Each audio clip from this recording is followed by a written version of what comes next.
You guys remember, if you want to be successful, learn from the other people's mistakes.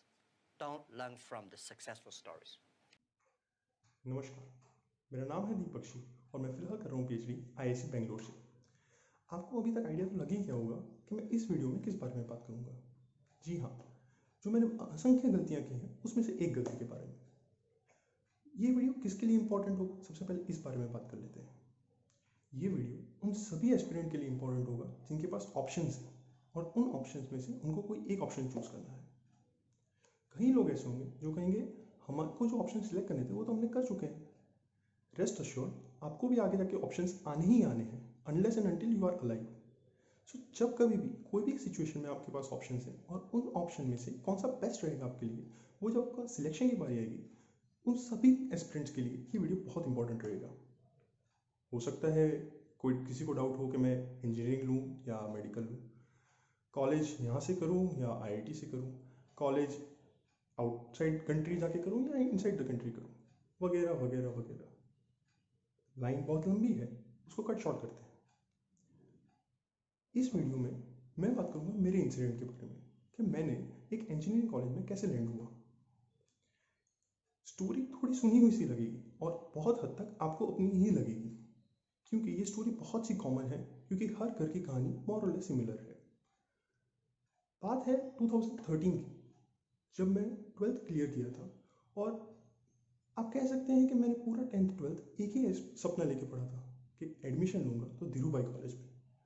जिन लोगों को पता नहीं है उनके लिए कह दूं, धीरूभाई गुजरात की one of the best colleges है और अपनी कंट्री के अंदर भी उसका रैंकिंग बहुत अच्छा है और package wise one of the best है, below IIT.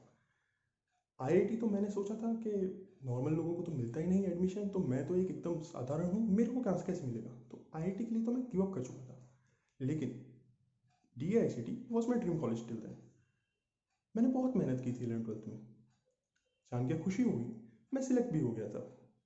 First round, first attempt, and I got selected in DAICT. Story and right. फिर मैं ये क्यों बना रहा हूँ? नहीं, तब मेरे पास ऑप्शन है। कंडीशन ऐसी थी, मैं गुजरात के कोई भी कॉलेज में फॉर्म भरूंगा और मैं सिलेक्ट हो जाऊंगा। ये तो बहुत खुशी की बात है नहीं, जब आपके पास बहुत सारे ऑप्शन होते हैं, उस ऑप्शन में से सबसे अच्छा ऑप्शन चूज करना ये बहुत डिफिकल्ट टास्क है। जैसे आप सोचते होंगे कि 6 के बाद 7, 7 के बाद 8, कितना सिंपल था, एक लाइन में जाना था और बढ़ते जाना था। लेकिन जैसे आपके पास ऑप्शंस का रेंज बढ़ता है, वैसे आपको डाउट बढ़ते जाते हैं, कौन सा बेटर होगा, क्या करूं क्या ना करूं। मैं तो फिक्स था कि मैं जा रहा हूं डीआईसीटी में, लेकिन इंडियन फैमिली में एक कल्चर है कि स्टूडेंट से ज़्यादा उसके पेरेंट्स कुछ ज़्यादा खुश होते हैं। मेरे केस में भी वही था। मेरे पापा जो कि हाईली मोटिवेटेड थे और बहुत खुश थे कि मेरे बच्चे को डीआईसीटी में मिल गया, वो हर जगह कहते जा रहे थे कि हाँ, माई सन गॉट सिलेक्टेड इन डीआईसीटी डीआईसीटी डीआईसीटी। और ये बात की भनक लगी उनके बॉस, जो कि हमारे बहुत अच्छे वेल विशर थे। उन्होंने कहा डीआईसीटी, डरावनी बात है, कॉलेज का नाम इतना अच्छा होने के बाद उनका आवाज़ बहुत धीमे था। डाउट सबके दिमाग में हुआ कि कॉलेज अच्छी नहीं है क्या। उन्होंने कहा कॉलेज तो अच्छी है, लेकिन कोर्स कंप्यूटर है। आज जो कि पैटर्न पूरा चेंज हो गया, 2013 तक पैटर्न मैकेनिकल साइड पे फेवर में था, और वो क्योंकि पहले की सोच रखते थे तो उन्होंने भी वही सोचा कि मैकेनिकल इज प्रीफरेबल।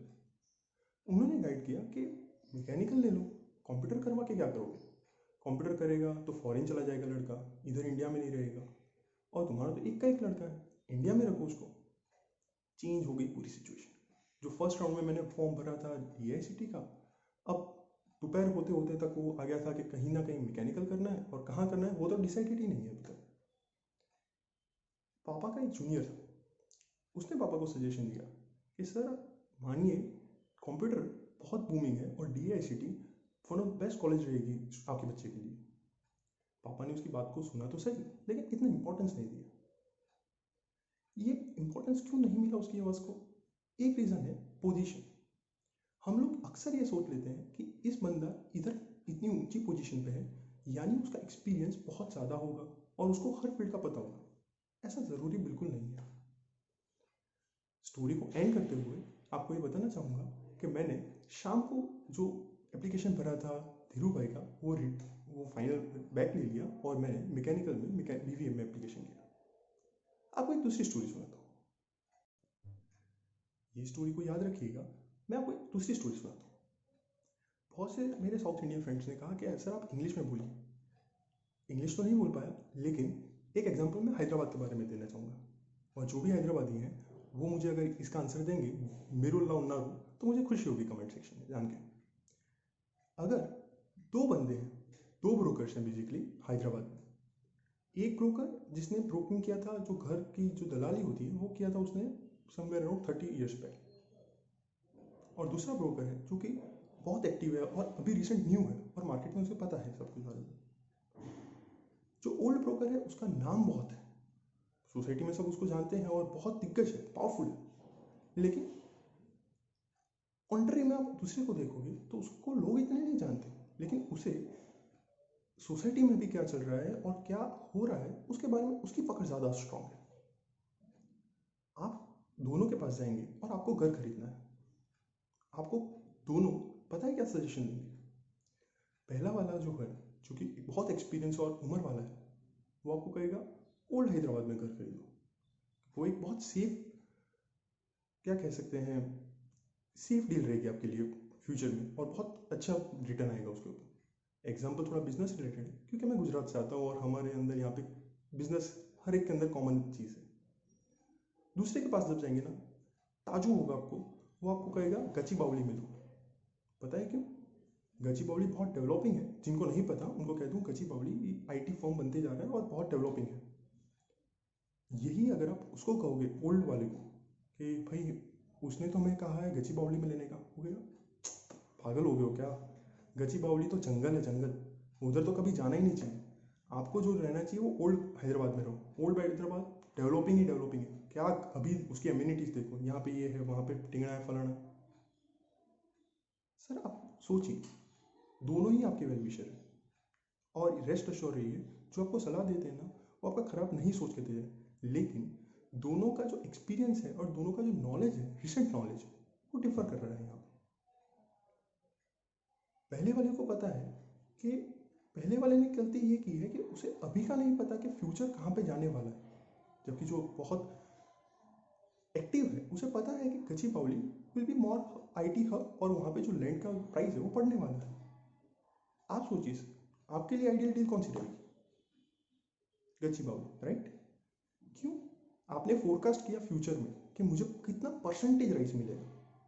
अगर आपको परसेंटेज राइस देखना है ओल्ड हैदराबाद के कंपेयर में, अगर आप इन्वेस्ट करेंगे अभी गची बावली में, बहुत ज़्यादा परसेंटेज राइस मिलने वाला है आपको।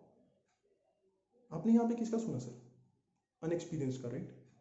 जिसके पास रिसेंट नॉलेज है, ना कि जो बहुत उम्र लायक है, जिसकी रिस्पेक्ट है सोसाइटी में। रिस्पेक्ट है सर, उसने उसके ज़माने में काम किया है, उन्हें पता है सब कुछ, रिस्पेक्ट होनी ही चाहिए, लेकिन इसका ये मतलब नहीं कि उसे अभी कहाँ पे ले और उसकी राय अभी भी उतनी ही इफेक्टिव हो जितनी वो पहले दे सकता था। ये दोनों ही सर आप क्लब करिए सर।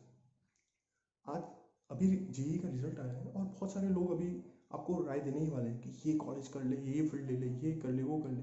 सर सबकी राय सुनिएगा, सबकी ही सुनिएगा, लेकिन आप वेटेज जब देना कि किसकी राय को ज़्यादा तवज्जो दी जाए, तो तवज्जो उसी की राय को देना जो एक्चुअल में वो काम कर रहा है और अभी रिसेंट में मार्केट का नॉलेज उसे पता है, क्योंकि वही फोरकास्ट फ्यूचर का अच्छा कर पाएगा। कंप्यूटर अभी बूमिंग है sir, no doubt in that. Sir अभी तो आपको लगेगा कि आप कंप्यूटर ले लो, हु नोज सर, कल मीडिया और मार्केटिंग आगे हो जाए। No one knows the future sir, everyone is predicting, but be assured that you get the solution from the best who have the experience of the current knowledge and the current technology, and he can predict the future in the more precise manner than those who are completely unaware of the current trends sir. You are going to face the challenges sir. Selection बहुत tough होगा sir, और लोग मुझे हमेशा कहते थे तुझे क्या टेंशन, तुझे तो ये कॉलेज भी मिल रही है, वो भी मिल रही है, तुझे तो भरना ही है। सर टेंशन ही तब आता है कि सिलेक्शन हो, कौन सा सिलेक्ट करें। आई होप सर ये वीडियो उन सभी के लिए बहुत इंपॉर्टेंट रहा होगा, जिसको ये सिलेक्शन कौन सी कॉलेज में करें, या क्या पढ़ें, या जॉब क्विट कर दें गवर्नमेंट के लिए पढ़ें, या PhD करें, या IIT करें, या IISc करें, NIT करें, डॉक्टरी करें, MBBS कर लें, ये कर लें, वो कर लें, टिंगना फलाना, लिस्ट लंबी है सर, सॉल्यूशन सबका सेम ही है सर। राय सबकी लें सर, तवज्जो उन्हीं की दें जो लेटेस्ट ट्रेंड जान सकता है और जो प्रिडिक्शन जिसका आपको लगता है एक्यूरेट है और यंग है और जिसको पता है कि फ्यूचर कौन सी साइड जा सकता है। जिसने 50 ईयर्स पहले प्रिडिक्शन किया है सर, वो प्रिडिक्शन आज तो नहीं चलने वाला और कल तो कतई नहीं चलने वाला सर। इस चैनल पे सर मैं हर सैटरडे वीडियो डालूंगा, तो अगर आप इंटरेस्टेड हैं तो आप सब्सक्राइब तो कर ही सकते हैं सर। और अगर आपको कोई भी क्वेश्चन है रिलेटेड टू IIT और IISc, you can ping me on the Telegram link I have shared, or you can just ping me on the Instagram link that I have also shared in the description box, or simply you can comment in the comment box as well. I wish you had all the success in your life that is waiting for you, sir.